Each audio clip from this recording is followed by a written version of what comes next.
Hey, Katie. Oh my God. Are we really doing this? We are. Welcome to Higher Downloads, where two moms, entrepreneurs, and spiritual seekers are getting real about doing our best to live life in alignment. Yeah, and by getting real, we mean the raw, unfiltered voice memo version of ourselves. And you know what we're really obsessed with lately: higher hmm downloads. You know that moment when clarity arrives seemingly from nowhere? That's it. That's the higher download from your highest self. Exactly, because we know everyone has the ability to access their own higher downloads. So nothing is off limits here. Everything in the wheel of life, from career, spirituality, motherhood, relationships. Yep, everything. And really through the lens of higher consciousness and joy.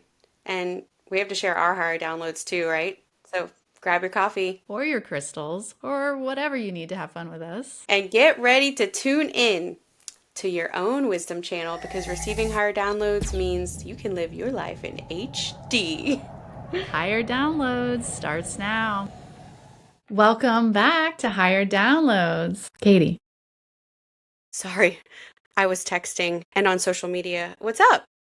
Hi, welcome back to Higher Downloads. Oh, yes, yes, welcome back. What are we talking about today? We're being silly. We're talking about social media and screen time addiction. So I was pretending to be on my phone and addicted. Yeah, screen time. There's so many layers to this. Screen time has impacted every generation at this point in different ways, and it is wild. It is. It is. And it's so hard because we have the joy of making a podcast because technology exists. And one form of hearing our podcast is through YouTube, which is a video streaming platform. So we know that technology and screens have enhanced our lives. And we know, especially painfully as parents, that screens, social media, and things can be quite harmful. So, that's what we want to unpack is like, how are we now viewing this from a higher downloads lens? And I will add, not only are we seeing the impact as parents for our children, but as children for our parents. Truth. Yes, the grandparents are addicted. No, Facebook is literally just like, don't you think that that's like like Facebook's like boomer book? It is. It is. And it has changed. We have seen that change and that it's been fascinating. So, It a has lot to been. talk about today. And there's a Yep. lot going on in the world with this current events. There's lawsuits that are in the mix, big ones, big headlines right now. Big headlines. And they have been, but it takes a while to get things through the court system. And so we're finally seeing some results that are really critical for us to take a look at. So maybe, do you want me to start there real quick with a quick little overview of what we're talking about? Well, first, I want to ask, did you watch The Social Dilemma back in 2020? Do you remember when that documentary came out? Well, documentary or play on. I don't remember if it was documentary, if it was kind of like a where they were acting it out, but like where they no, it was a documentary. They did a lot of interviews of ex-employees, and I remember they were doing interviews from ex-employees talking about how they were designing things to keep people engaged, and I remember people being shocked when that came out. Mm, Which I that was 2020. I think yeah, I think COVID was not the only thing waking up for us in 2020. a lot woke up for us. And then, with COVID, people being at home, it was like screens became the way you connected to others, but also I think a lot of screen addiction happened in COVID. Good point, because so many more things moved online. That's Like like the one of the things that I talk about, I actually just told this to a cousin the other day. We were talking about screen stuff about our kids, they're close in age, and I told her, I kind of blame COVID and I have this frustration about it because Paul and I had a plan going into parenthood of what we really wanted for our child around screens. And then everything went online. Our kids were in the same Montessori school and they were so kind. They wanted the children to still be able to connect with their teachers and do lessons. And so they were like, well, your teacher can meet with your kid on Zoom. And then I'm like, well, I can't. I'm on my computer for work. My husband's on his computer for work. So if Lincoln's going to be meeting with his teacher, he needs a third screen. And so then we got an iPad.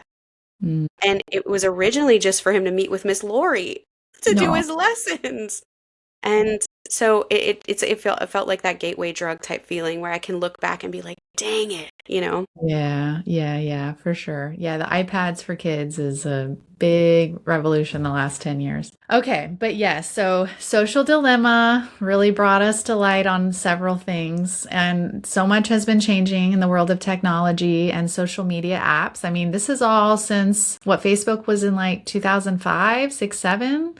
It wasn't that long ago that even came out. I know. I am very grateful that I made it all the way through college without Facebook. And I'm really, really grateful for that. Yep, I got my Facebook login email when I graduated from high school. So like High I was, school. Oh, you yeah, had it in college. Okay. like as soon as because you had to have a college email at that time. Right. Because it So was specifically supposed to be, yeah, for for college college kids. kids at that point. So it had already existed for a few years, but it was still exclusive to college kids. So as soon as I got my college email, I got my account. Mm, Dangerous, not good. yeah. Yeah. So fascinating. Yeah, and Instagram came out while I was in college. So like I had my first Instagram account when I think I was like 19 or 20. Did you ever do MySpace? I did not. Okay. And what was the other one? Is that the one that had like the top 10 or whatever? Yeah. Yeah. Yeah. Okay, yeah. And you could like make wallpaper and stuff. I did it for Yeah. a little while, but I wasn't really into it. But yeah, you could have That music. was before it was all on your phone, right? That Oh, was God, on your yeah, the phone. desktop, Yeah. yeah, Yeah. absolutely, Yeah. Yeah. yeah. Okay, well, tell us about what's going on right now in the news with social media. Okay, well, this very brave, at the time, 20-year-old woman, she's identified in the court case as the letters KGM because she was still technically a minor, under 21. But she bravely brought the first civil action case to hold the platforms accountable. She said, we were just talking about when we got social media. Katie, she began using YouTube at age 6 and Instagram even earlier. And so she brought, I know, Instagram even earlier than 6. I literally can't imagine. But she said like features like auto scrolling got her addicted and it brought anxiety, depression, body image issues, which has all been in the news. This is not surprising. But the verdict is new this year. It came out March 25th, 2026. The jury concluded that Meta's apps, specifically Instagram, and Google's YouTube were deliberately built to be addictive and that the executives knew this and still kept that as all of their metrics, their KPIs in their company. And so that was a failure of protection of the youngest of users. And the jury found Meta 70% responsible in her case specifically, and YouTube 30% responsible. And so the damages are millions in punitive damages. Why this matters is because social media companies have long hid behind that law, the 1996 law, Section 230, that protected internet companies from liability, like from third party content. So it's like, we just built that. We just built the app. We Yeah. don't know. We're not responsible for what people say on it. Right, but that's not even what the she's talking about. Because No, and that is fair, although they have to do all the checks and like it is their responsibility at some level. But yeah, this is more about like the systemic design this is and not a free speech issue. Yeah, yeah, and the systemic purpose at this point. it absolutely is. And I think I saw a few documents that were revealed in the discovery and it's painful and it's probably what you're saying in Social Dilemma, which I didn't see that. But when you realize that there are humans and some of them had to have been parents, right? And they're sitting in boardrooms discussing the best ways to keep people addicted, it's just painful to see. Well, let's go all the way back to like intention, right? We talk a lot about intention and the energy of things. So think about like in the dorm room, right? When they're making Facebook and they're saying this is to connect Facebook people, This is to connect people in college together for community communication, whatever. I think there was some other problematic. Weren't they like ranking women or something? There was some other gross stuff going on, but ultimately it wasn't about attention at that point, right? And then once it became more public, it was really about connection. It was free and it wasn't so full of ads. And the energy of that, while yes, they were always going to end up monetizing it, the direction was really about gaining users. And that gaining users was about connection. And this is where I get so hung up with stuff that over time, that intention in capitalism in America always goes back to making money. Making money and profiting off of. And you said connection, but I say the code word, the word that they used was user engagement. And what they mean by that is how long can we keep the person in the app? Yeah, the attention economy. The attention economy. And even I remember learning about this. It was a book I read where they took the addictiveness in gambling and the slot machine. That's why in order to see new content in your feed, you pull it down and wait for it to come up. They borrowed that from the slot machine and from Vegas and the addiction, the dopamine hit we get while in that small period of waiting between pulling and seeing new stuff. That was purposefully designed for dopamine and addiction hits. Like, and I remember what's like once you see it, you can't unsee it. And then you're like, damn. Yeah. I mean, yeah, what else are you supposed to do? You can't fight this. Like they're using psychology, they're using science, they're Biology, using, psychology, yeah. they're using energetics too. They're using spirit, like Oh, there, 100%. there's Yeah. a big preying on the desire for connection through this artificial means.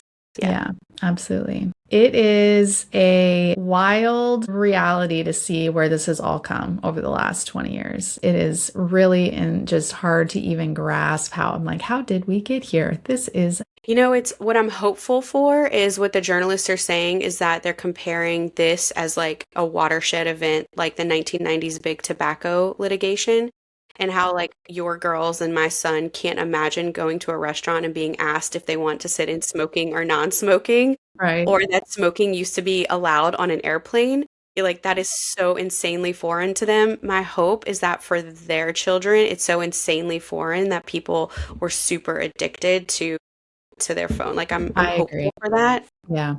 And also this is like I want to like this isn't a full judgment because I'm a victim too. Like I have been I have doom scrolled. I have really doom scrolled, and so it's hard. They got us.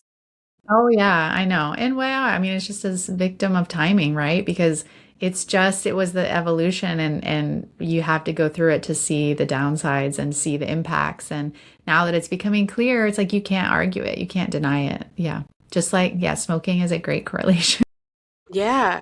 And this we talk about the wheel of life. Like this touches the wheel of life in everything. Mental health, technology, body, self-worth, money. It's like it literally like is the whole this isn't a slice of the wheel of life. Like It's true. this is all over. And maybe that's it, right? You were talking about how Facebook was for college students, and I remember that too. And then I remember when you had to go to someone's page and even be their friend. And I remember being upset when the news feed started. Wait, what? You're just going to start feeding me like everything and then my stuff's going to get on someone else's news feed. I remember being like, "Ooh, that doesn't feel right." Like I'm on someone's front page newspaper, but it's like little tiny steps happen along the way. Then there was marketplace. You mentioned ads. Ads weren't a thing. It's like it just kept us in there. And then all of a sudden you look Absolutely. up and you're like, whoa, Well, I remember when they like let in like when boomer like not they weren't non-college. when non-college or like non-young people started getting in there and it was like, oh, now my aunt's liking all my stuff, you know. I remember that phase. But now it's like that almost feels like it's taken over. And what I missed the most was when I would go on and everything I saw was actually from someone I knew. Was Oh, actually when my friends, my people, my family, my humans, and even if it was just like acquaintances that we then connected, when it was really their stuff. I wish I knew the statistic of what percentage is that now. It's very few. What a great point. Like, But yeah.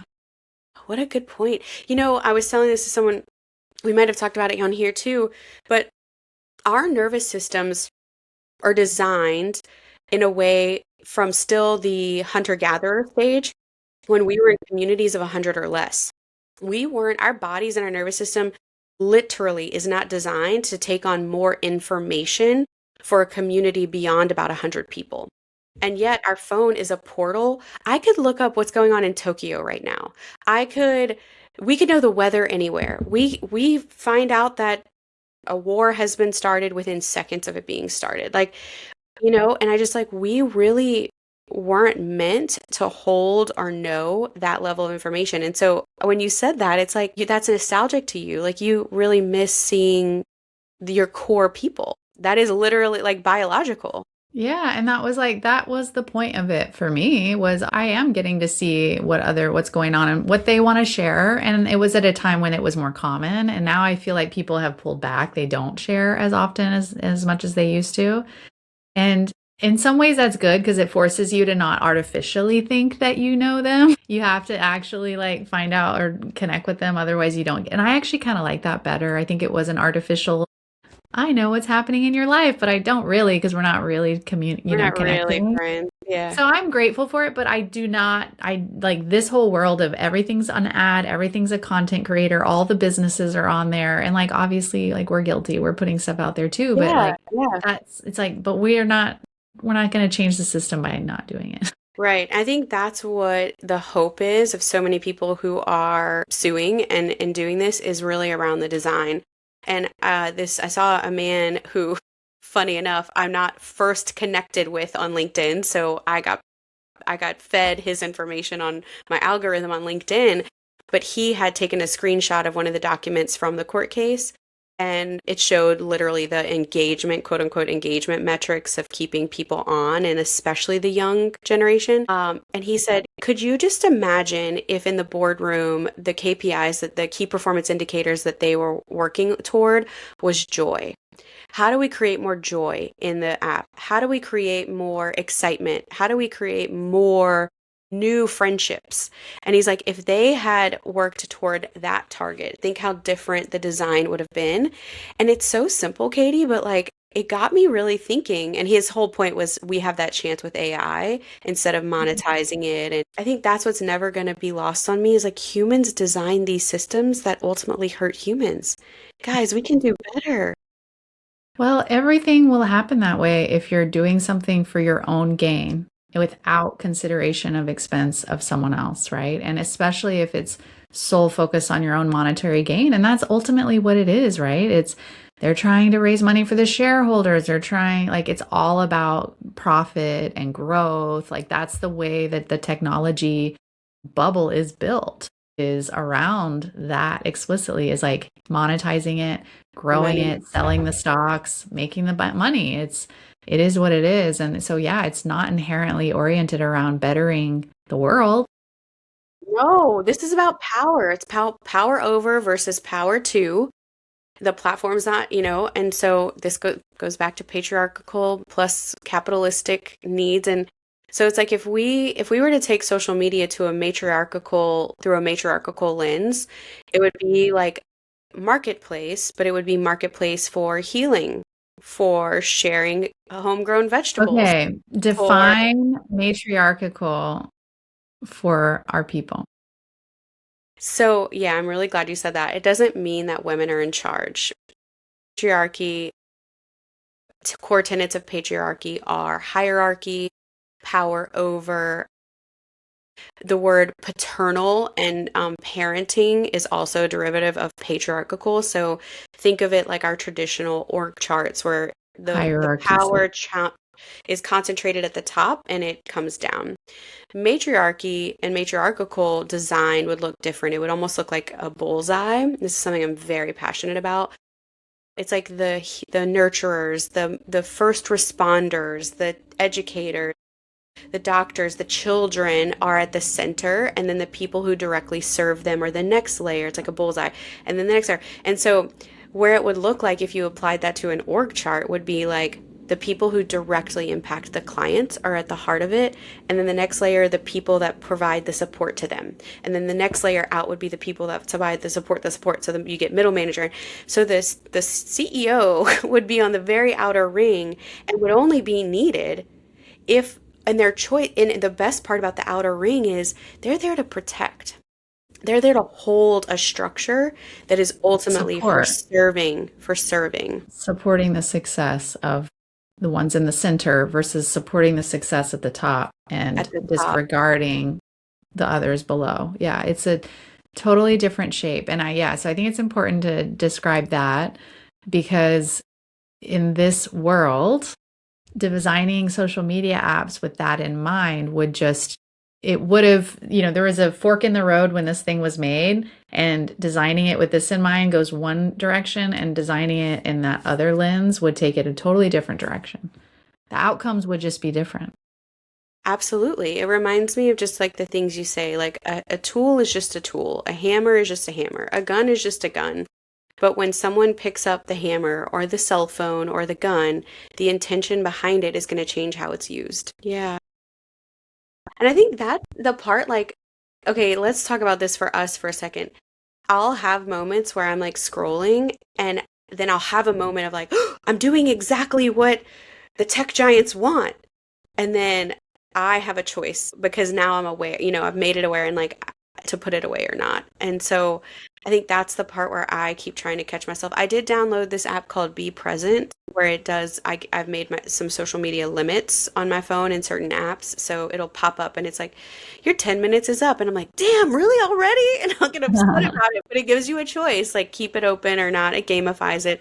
I don't cash in for the prizes, but I do have it as like just a reminder. But yeah, gosh, it's even when you can still fall into it. Well, I think this is always, if Apple is building in a tool on their software, it's a widespread issue. So I remember before Apple had their screen time and showing you how it was spending it on everything, right? And then there's lots of different apps. I've seen the apps too where it's like they brick your phone to try to help you be productive. Like you can't do anything on it, whatever. But wow, like that was obviously an outcome to a humongous problem that they would have designed it inherently in the iPhone. Now there's apps everywhere, different types of tools.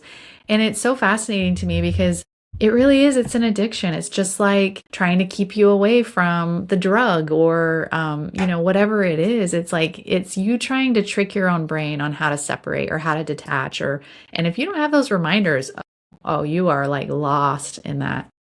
Yeah, I've actually done two things. Well, one is I've deleted like Instagram and things from my phone. And then what's wild, Katie, is like I'll be bored or something. I pick up my phone and I'd swipe and my finger would go without even Uh-huh. consciously being aware exactly to where this little square logo would have been and catch myself and be like, what an involuntary, wild thing. And that really, that kind of affected me when I was like, that's crazy. 100% guilty. And I have had times where I'm picking up my phone to do something, and then I'm like, then all of a sudden I'm like, wait, but now I'm on my email. Now I'm on social media. I'm like, why did I pick up my phone? Why did Oh, I pick up my yeah. phone? It's like going on made me forget. And I yeah, totally neural pathways took me somewhere else. And I'm like, wait, stop it. No, that's not why I'm here. Go do the thing and put it down. I know, and that's an active conversation in our family. So we're trying to hold everyone accountable. So Lincoln also has screen time limits. He calls us out if we're on it. We have precious family time when he's home from school. I'm sure it's the same with your girls. Like by the time they get home from school, we have time to play a little bit, eat dinner, bathe. Like it's not a lot of family time. And so we're trying to hold each other accountable. I'm still not doing as well as I'd like to for lots of reasons. And one thing that's hard to explain to a child is almost all my work is on my phone and computer. And that's really hard to parse out to an 8-year-old that like, well, I'm doing work that makes money for our family. Why is that more valuable than us being in community? Ugh, it's sticky. It is sticky. It is. And it'll never be perfect. We're not perfect humans and our system is not perfect. So it is a dance that we have to just continue to do, but its awareness is important and it's just about voicing what it is, right? And recognizing this as a common problem. And I think we are all at a point now where we recognize where we've had those moments where we're lost in it and that we're trying to just be more intentional. I feel like this comes up for me a lot in conversation, even literally the night before last with some other women. And what I have noticed is that it impacts the different generations differently, right? Like there's us who's seen this whole spectrum and we've got all this comparative experience. And then we've got our little ones who like they don't understand at this point that that game is making them addicted and that they need someone to tell them to get off of it, Yeah. right? And that they shouldn't be able to decide when they use it at all times, right? Like, and that there's bad actors out there, like they don't even know that part yet, depending on like what kind of game, if it's online, whatever. So it's a dance, but I will say I have seen what has broken my heart, I think the most, has been to see our grandparent generation in the last, I would say like 5 to 6 years, that they've really adopted more. I feel like before 5, 6, 7, 8 years ago, that generation still wasn't really like on the apps or like Hmm. using much technology. Like they would watch the news or whatever. And I feel like they've adopted that a lot more. And I am more and more seeing like the just complete zoning out of like our 60, 70-year-old grandparents, like when they're here with the kids, Hmm. Hmm. like Yeah. here for the family time, we do not see them very often. And like we've literally had to be like, we're not doing that. And we've got family coming in very soon, and we're pretty much decided we're gonna be have like a no phones rule of like all phones Mhm. have to go on the kitchen Get counter. you, yeah, get you a little basket, a little tech basket. I Yeah. know, we're really talking about that. Yeah, it's important. There's a wellness resort, that retreat that I've gone to before, and they give you a sleeping bag for your phone, and I've kept it, and I need to have my sleeping bag visible as a reminder. Okay, wait, mentioned generations before already, and as you were speaking, I get lots of downloads. And one thing I just wanted to touch on is Age of Aquarius. Mm. So it occurred to me where you said like this might be the big tobacco of what we saw in the 90s. What if this is the start of a power structure crumbling? What if this is the start of, so another tenet of matriarchy is protection of children. Like that is a core tenet of protection of children. And I'm like, what if this, ooh, I just got chills. What if this is Sounds like a moms, little yes, whatever parents, you're about to say. yeah, moms and parents just saying, enough is enough. Our children's mental health is worth so much more than your ability to get dollars from this slot machine scrolling bullshit, you know? And decentralization of power. So that 20-year-old woman who took that chance, I would love to meet her one day. I don't know, I just feel like that could be an Age of Aquarius thing. We've talked like this is the Age of Aquarius, is that the hierarchical structures are crumbling, and a new world is going to be built. What do you think? I mean, look at us. We're just sitting here talking and like we can see that world. We can picture it. We are not alone. We have a very deep community that can see this world being the world that it could be. And absolutely, the energies are there to support that. So that is a great call out to that pattern because it is true. Like we are seeing that and it's going to take time, but it will continue to move in that direction and people will continue to stand up and resist. I mean, we're seeing so many deeply rooted power hubs that had been in power for decades, right? All this Epstein, P. Diddy, like just all like this Facebook stuff, like there's so many pieces and layers. It's all the same energy, but it is evolving and people are saying, no, this isn't working.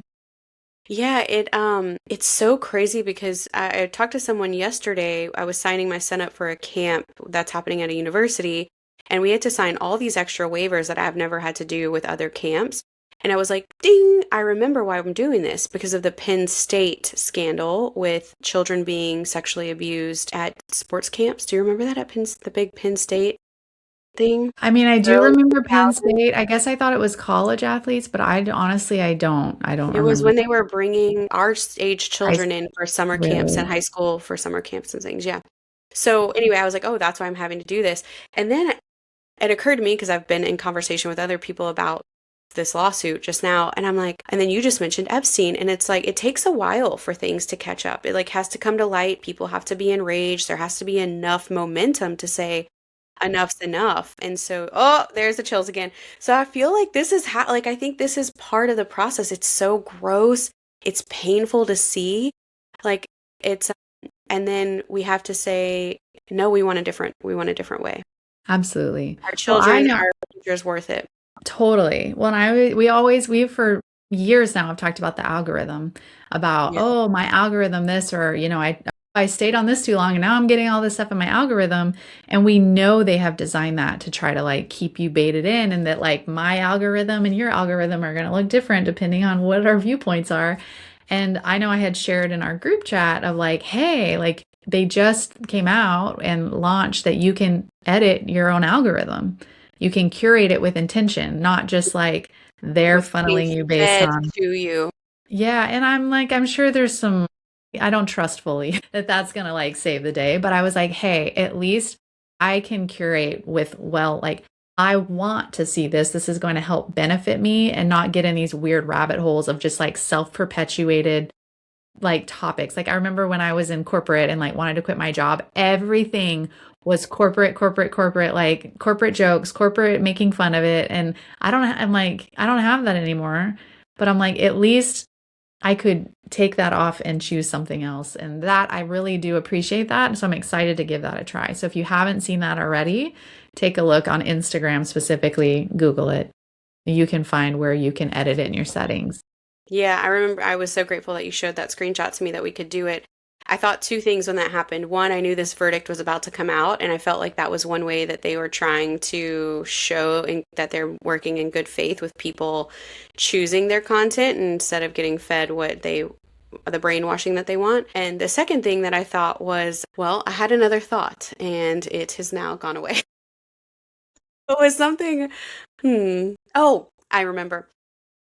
What's fascinating to me about the algorithm is how people feel cared for. And now that I've like finished a nervous system coach certification and know a lot more about our brain isn't just a filtering machine, it's a predictive machine. And so when the algorithm can predict that you want to see more of this, or predict like I was just talking about going on a vacation to Costa Rica and now I'm seeing all this content from Costa Rica because your phone listens to you, which now we used to be surprised about. Now we know it does. And you start seeing content on Costa Rica and you're like, wow, it knows me, it sees me. There's this neuroception thing happening in our brain that we think we feel cared for by the app. So, what I like about being able to curate your own is that it's like, I'm taking, this isn't happening to me. I'm taking control of the content that I believe is helpful to me. Yeah. That was the thought that I'm glad I got to share it. I'm glad I remembered it. I'm glad you did too. Totally. Well, and I think it's all about curation, right? It's like you can either be operating from this is the way it is, and I'm not really even thinking about it, almost like on autopilot, or there's what do I want to step into? What do I want to create? What am I deciding with intentionality? What part of my wheel of life do I need to expand, right? It's like, what am I trying to step into? And allowing yourself that choice in the algorithm, allowing yourself that choice in your app that's telling you how long you're spending on certain things. You can decide, is this what I want for myself? Am I okay with it? And sometimes I'm just like, ignore. I'm okay with it. I just want to scroll right now. And that's okay too. Yep. Yep. Yeah, I've had some days where I'm just like, I just want to, yeah, like entertain me, you know? Right. I'm just trying to check out right now. I've done a lot today with my brain. So I'm Yeah. just going to check out right now and Yeah. laugh. Send KP Instagram. That is a form of love. We saw something, right? The like how in real life, penguins bring other penguins little pebbles, and they're like, that's like I was thinking of you. And so I love that idea of sending little reels or things that, oh, I was thinking of you. You would like this. So I do like the pebbling. I do really like the pebbling aspect of it.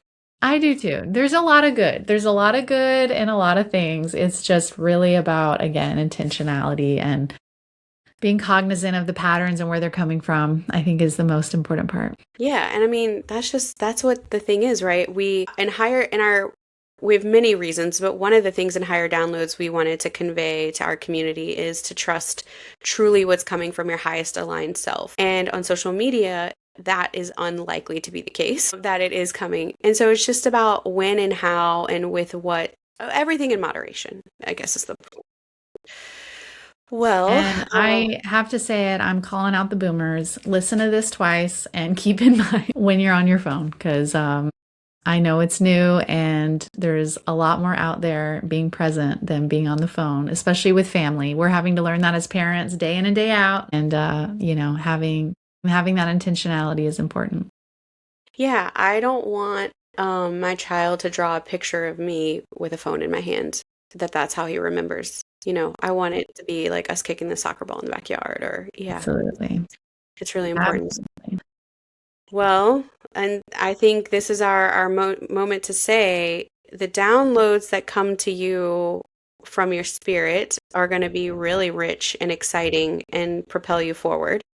The downloads from social media might seem dazzling and exciting, but do you trust those? No. Until Mhm. next time.